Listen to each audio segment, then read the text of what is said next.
Yes, people, how's it going? Welcome back to Lily White Lane. Hope you're doing good, hope you're keeping safe and well, and hope you're having a really good Monday and start to your week wherever you are in the world and whatever you are planning to get up to today. And look, I wanted to start today's video off before we delve into how good Saturday's game was and explain why I haven't been on the channel for a few days, and that is due to the fact that on Saturday I had to put my dog down, which was a real painful experience. It's still really hurting now, and I just didn't have the courage, if I'm honest with you guys, to show my face and be all energetic and joyful after what was a brilliant Spurs win due to the events that happened earlier in the day. So I do apologise that I didn't provide you guys with my match reaction. Justin put out a brilliant one on the channel, go check that out after this. But yeah, I just wanted to explain that because I've seen a few people asking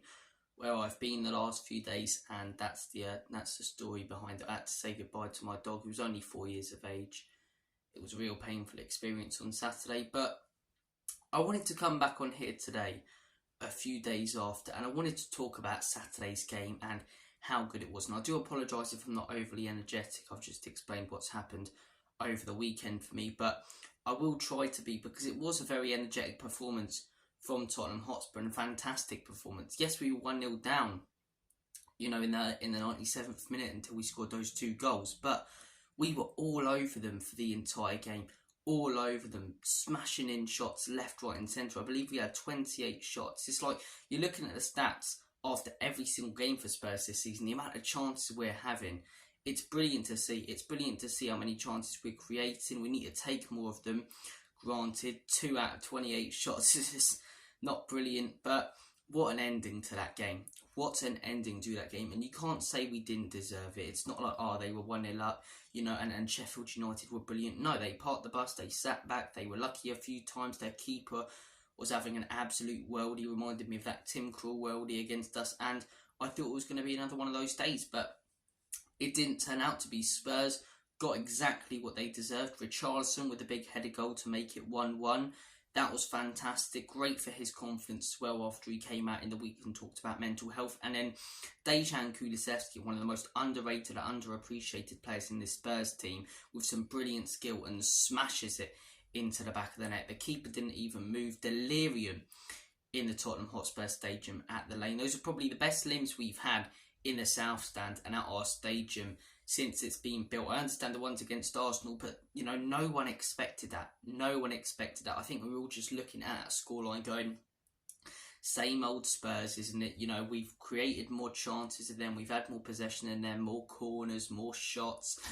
Every single stat was in our favour, yet we find ourselves 1-0 down, and they've parked the bus and caught us out on the break. And I think we were all looking at that 1-0 scoreline as soon as they scored that goal going, it was just going to be another one of those days. Just going to be another one of those days. I actually put a tweet out at the time saying we're going to have days like this, but we still need to get behind the manager. And even if we would have lost that game, I stand by that. We're going to have days where it doesn't quite work. But all we asked for as fans was our team to play good football and our team to make us believe and be united. We've got all 3 of those things right now. The team spirit is fantastic. They're so together. The fans believe. Yes, they have different opinions on the ownership, but as soon as they enter into that stadium now, unlike last season and the seasons beforehand, they're all together as one. And the team is playing some fantastic football due to the great manager we have at this football club right now. But as I say, we all expected it to be another one of those days. Spurs scored 2 last-minute goals, and if that's last season, we don't do that. Maybe we get a draw, a lucky draw, but if Antonio Conte is our manager, that doesn't happen because there's not that high morale in the squad. We concede the goal, our heads drop. That's what we're so used to seeing. Games like this where we have all possession, all chances, we concede a goal, their heads dropped, and, you know, sometimes we even lose it by more than 1-0. But the amount of times I've seen it with Spurs, like I say, where we've been the better team, we concede, our heads drop and we lose 1-0. But that didn't happen yesterday. Our heads didn't drop. Straight away the players, straight back at Sheffield, shot after shot, chance after chance. And they just couldn't contain us. We broke them down.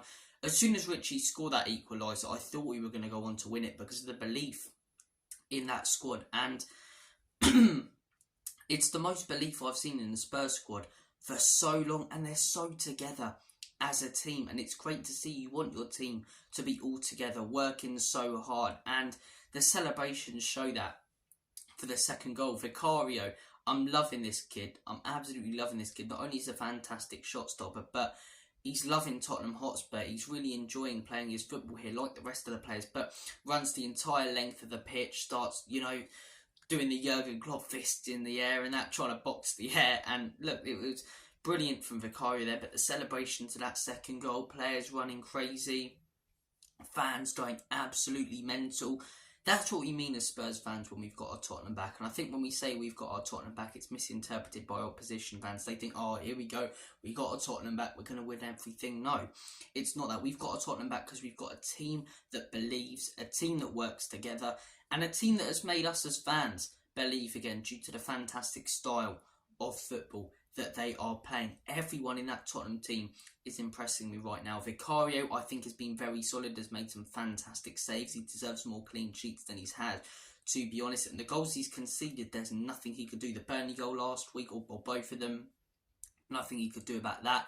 The Sheffield goal was just a fantastic strike. Could have been better defensively, but off the post and in. You're looking at our goals conceded against Brentford. There's nothing he could have really done there. A deflection and just a good finish. So, look, I think Vicario has been very good. I think the whole defence has been fantastic. Udoji, what a player he's been so far this season. And he's so underappreciated because we're always talking about Heung-min Son, we're talking about Bissouma and Maddison, and granted, those players have been epic. Bissouma was absolutely phenomenal on Saturday, but Udoji arguably could be our best player so far this season. He, like I say, he's underappreciated because he's a left back and he's not scoring goals and, grabbing their headlines. But you look at his stats for every single game to come into the league at 20 years of age and produce those stats. Goes to show what a quality player he is. The centre-back partnership, first time since Jan and Toby, we've had a proper good centre-back partnership that works. Romero, hasn't committed one...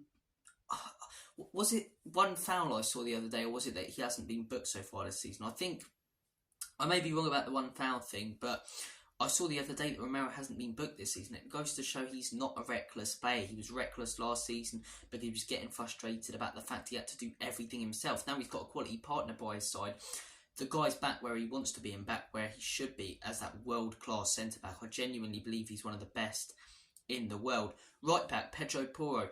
I was doubtful after a couple of games due to his defensive ability. Pedro Porro, he's really impressed me. Really impressed me. I know he could have done a little bit better for the Burnley goal the other week, but the guy's been awesome in that Spurs team. The guy's been awesome, and he's a quality right back going forward. The midfield, we talk about them every video. We don't need to talk about them again.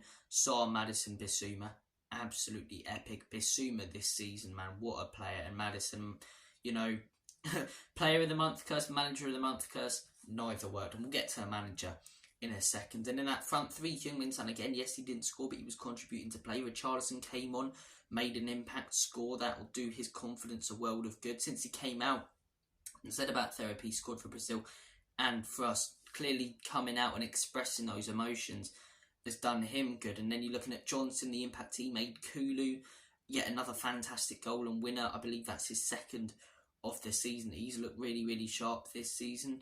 Yeah, just a fantastic day to be a Tottenham fan. It was a fantastic day to be a Tottenham fan. Just the confidence in the fan base. And look, we'll probably go to the Emirates next week and lose, but at least we're going there, unlike last season, going, oh, maybe we'll park the bus and sneak a 1-0 win. No, a lot of fans are unbelievably confident because of the football we're playing. And yes, a lot of that's down to the team, but the main man that's down to is Ange Postecoglou. To come into a team, right, where the best player wants to leave and did leave 2 days before your first game of the season, to come into a team that finished 8th last season, to come into a team where the fan base is unbelievably divided, and 5 games in have some fans believing you're going to win the league. I don't agree with that, but to have some fans believe in that, and fans going, actually, we can achieve top 4 or something this season, it goes to show the brilliant job he's doing and how he's raised those expectations in the fan base. And I love his response the other day where the the reporter asked him, what was it the reporter asked him? It was something, yeah, that was it. It's like, do you think Spurs fans are getting ahead of themselves? He's like, no, shut him down straight away. Let them get ahead of themselves. Fans go through so much. And with a lot of managers nowadays, it feels like they believe that some fans don't appreciate them or don't deserve them. Ange Postecoglou, he's like one of us. He's an ordinary bloke who comes from a working class background, and he's doing such a fantastic job at Tottenham Hotspur. He's so relatable. He speaks brilliantly. He's comedic. He's got a great sense of humour, and he's brought belief back to the fan base and back to that team. The whole team's united. The whole team, or the whole fan base, is united. And personally, I can't wait for the game at the Emirates, even if we lose. But we put in a fantastic performance, come out of the game going, we could have won that with the chances we had or what have you. That's huge progress. Huge progress. If we can take 3 points out of Liverpool or Arsenal, when you look at the form both of those teams are on and how far ahead they've been the last few years on us. Yes, Liverpool finished 5th last season, but we finished 8th in the season before. They were title contenders. So when you look at how far ahead those two teams were of us last season and the season beforehand, or not with Arsenal, but especially last season, if we can get 3 points out of those two games, I'll be happy. And yes, I'd like us to beat Liverpool at home, but if we can get 3 points at the Emirates, that's when I think, because right now everyone's going, yeah, Spurs are playing well, but it's the same as Arsenal last year. Spurs are, they're going to crumble. I don't think we'll crumble completely, and I think even if we finish 6th and some fans are disappointed, it's higher than what we expected and predicted before the season started. It's down to the brilliant job Ange is doing. But we go to the Emirates and win. Fan base is going to be excited. And I think opposition fans will really start to take us seriously. But guys, thank you for watching this video. I'm sorry I haven't been, really excited. I explained why at the beginning of the video. You guys are absolutely awesome. Thank you for your constant support. Take care of yourselves. All the best. And as always, come on you Spurs. In Big Andrew we trust. Enoch and Levy out. Up the Spurs.